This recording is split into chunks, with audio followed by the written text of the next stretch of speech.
أعوذ بالله من الشيطان الرجيم. بسم الله الرحمن الرحيم.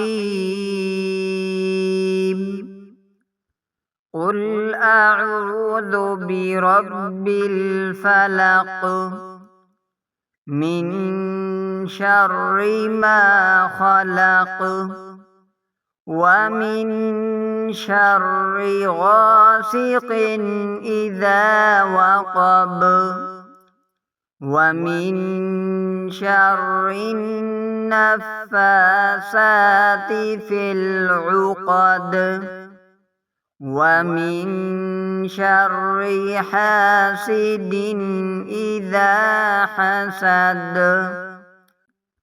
قل أعوذ برب الفلق من شر ما خلق ومن شر غاسق إذا وقب ومن شر النفاثات في العقد ومن شر حاسد إذا حسد. صدق الله العظيم.